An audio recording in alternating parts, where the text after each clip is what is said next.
А сколько тебе лет? Ты первый. Не, почему? Ты первый, скажи, сколько тебе лет. Мне 48. 48. По-моему, 71 год. 72. 72. На год младше моей мамы. Младше все-таки. Ну, уже все-таки, да. Да, на год младше моей мамы. Так, а тебе сколько? 25.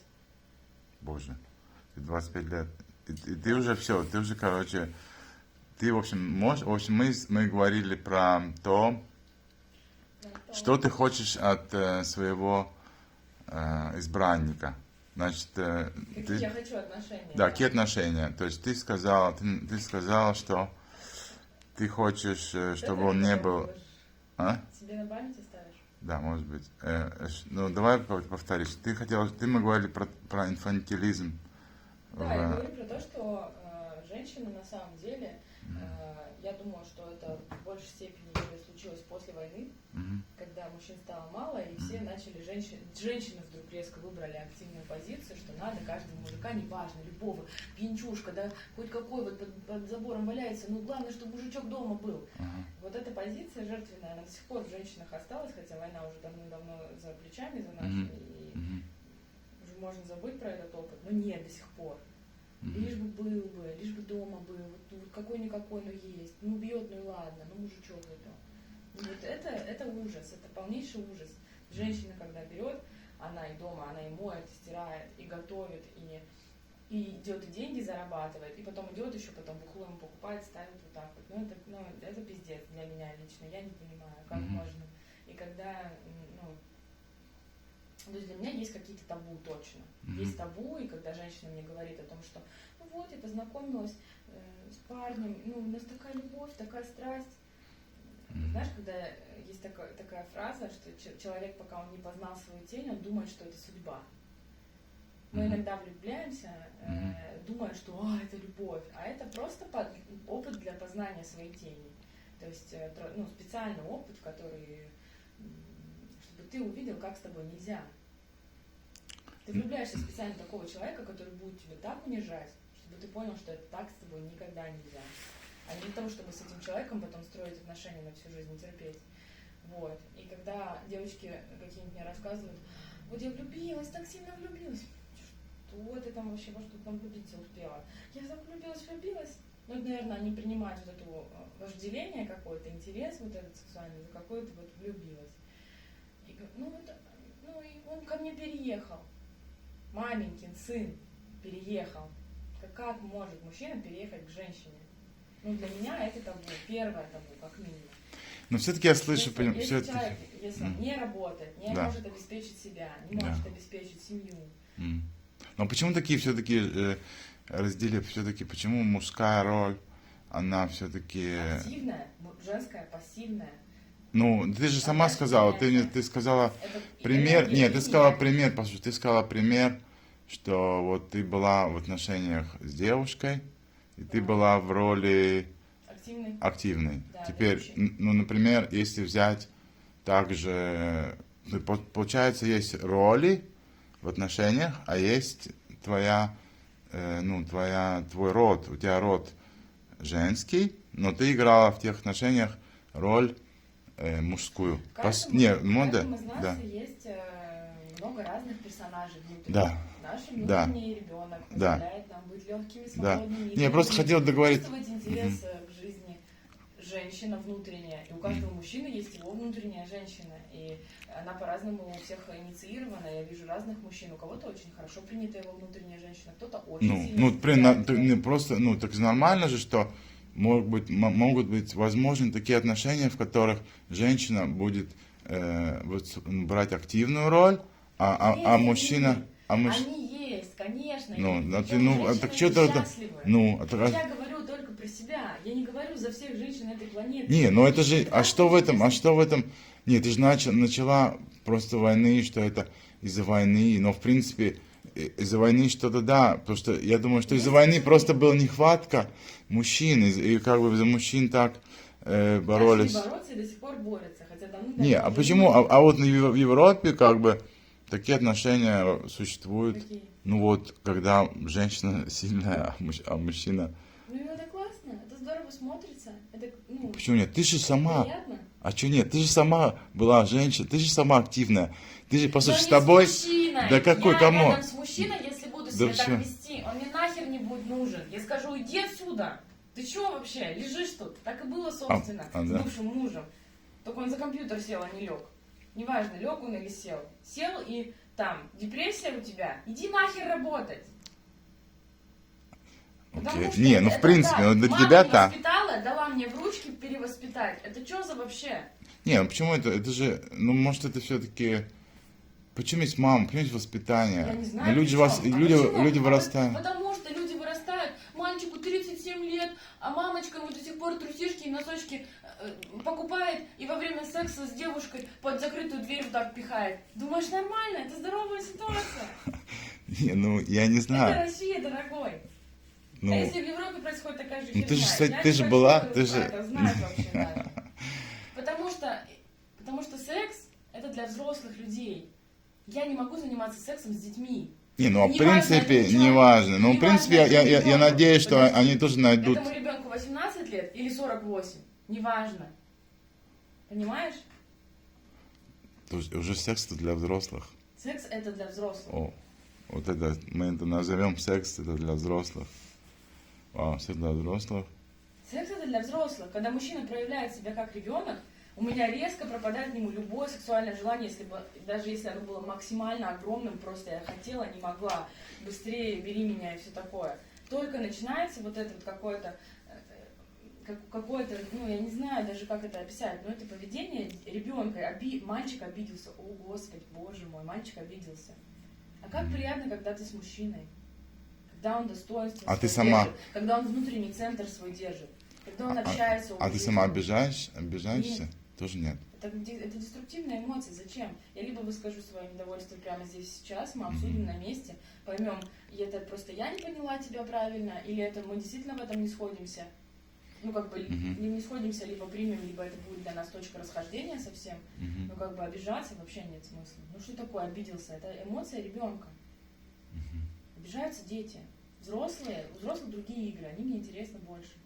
Ну и все же, но даже если, например, мы говорим про какого-то мужчину, который, может быть, и не обижается, но как-то, может быть, не знаю, может, ты можешь представить, что какой-то, ну, что он ровный, как, ну, равен тебе, не знаю, равен, вот ты, например, Да, равен. но Мы будем равны. ты же мужчина, говорила, например, что он должен в добычу там и все такое, Да. ля-ля-ля. А почему для тебя эти вещи взаимоисключающие, если мужчина берет на себя ответственность, снять ответственность со своей женщины за то, чтобы, ну, как бы, обеспечить жилье. Ну, то есть для меня, я вот даже представить себе такой ситуации не могу. Рядом со мной находится мужчина, который говорит мне: дорогая, давай делить счета пополам. Я скажу: чего? Почему нет? Почему нет? Да. Ну Потому ты что платишь. я не хочу быть рядом с таким мужчиной. Счета. Я не хочу. А как ты хочешь, чтобы он делил? А как счета должны делиться? Не должны никак делиться. А он все должен платить? Он обеспечивает основные вещи. Да. Жилье, например, еда там Да. для своей семьи, еще Да. какие-то вещи. Все, Ага. что зарабатываю я, Да. если я хочу, я делаю ему подарки, Ага. делаю подарки своей семье, детям и так далее. Да. Но мы не живем Да. на мои деньги. Живем. То есть твое, бюджет, это весь семейный бюджет твое, состоит- твоя заработок это на косметику или как? Условно, да.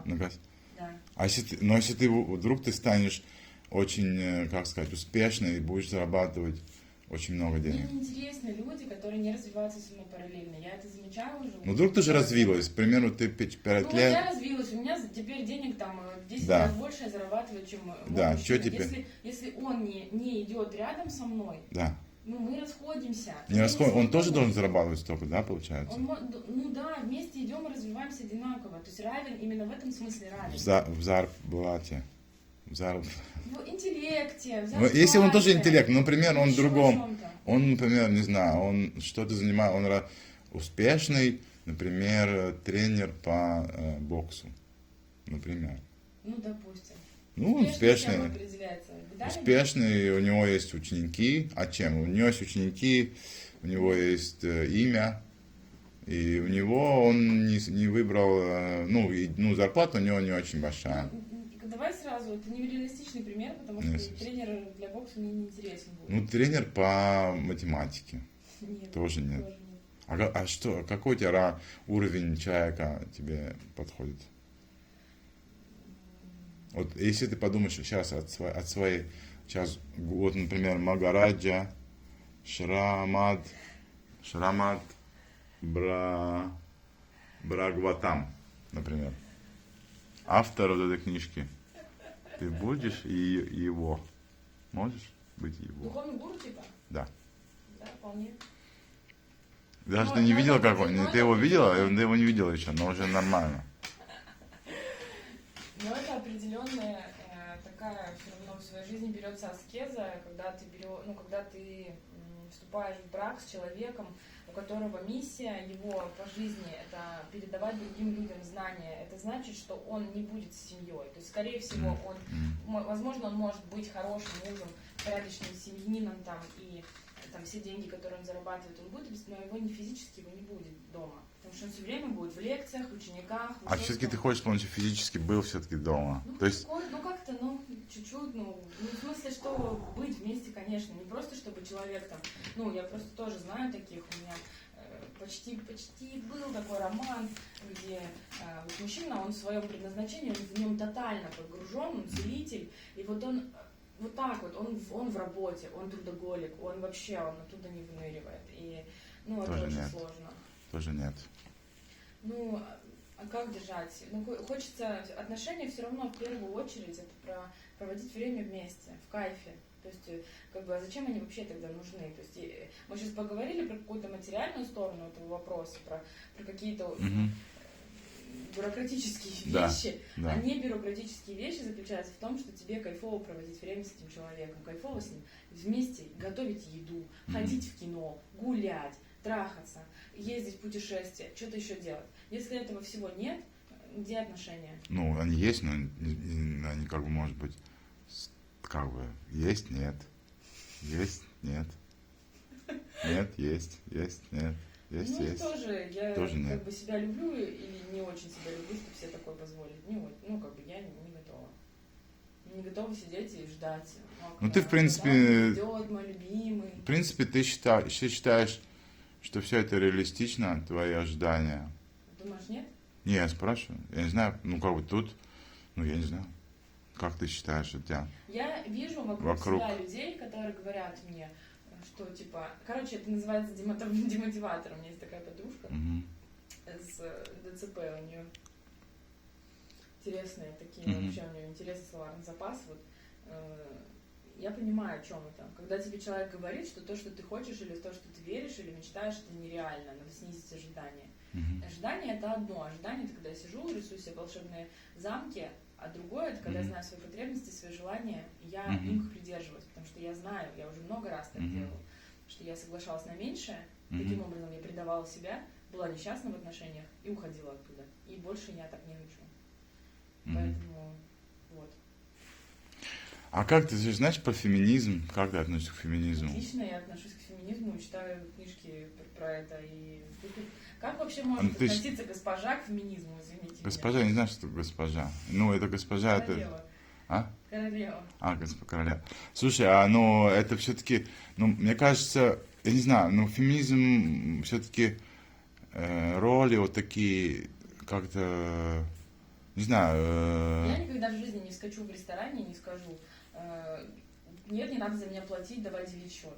Никогда не скажу, потому что если мужчина хочет обо мне позаботиться, ему это в кайф будет.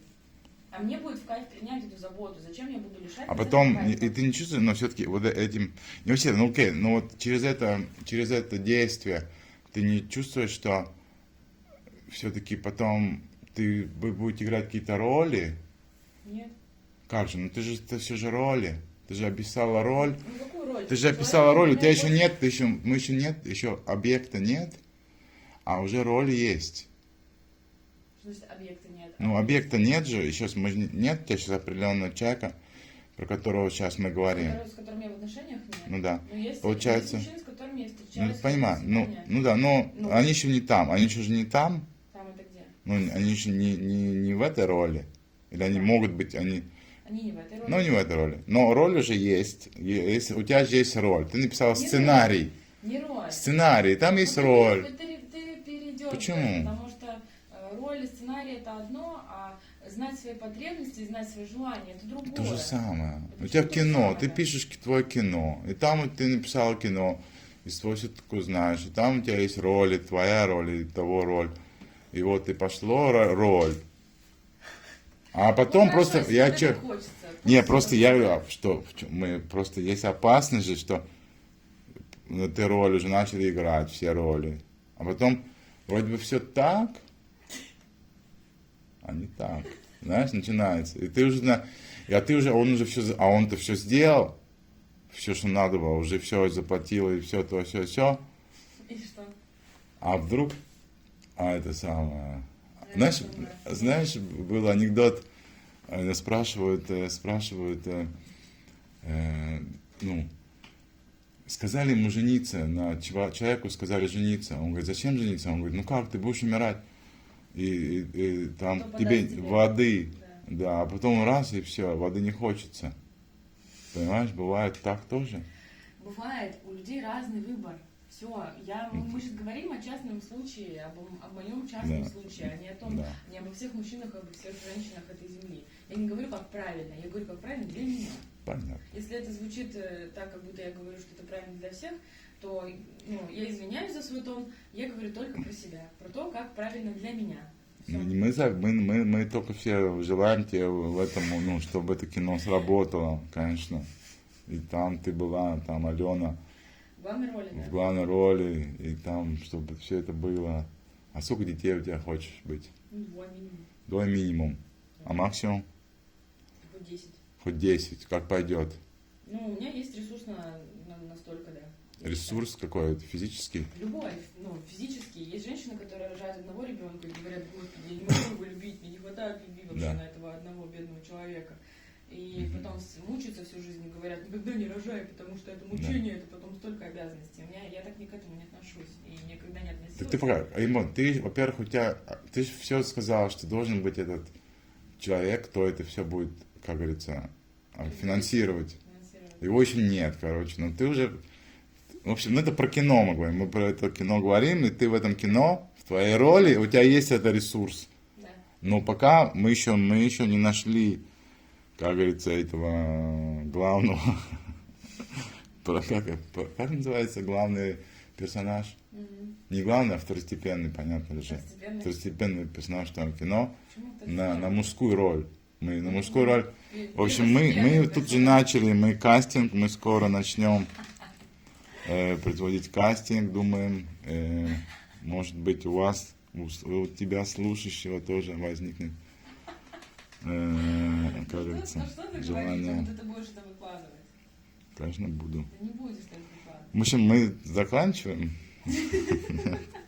Посмотрите на нее. Это был прямой Посмотрите эфир. на нее, на этого человека. Ее зовут Алена. И вот мы делаем кино.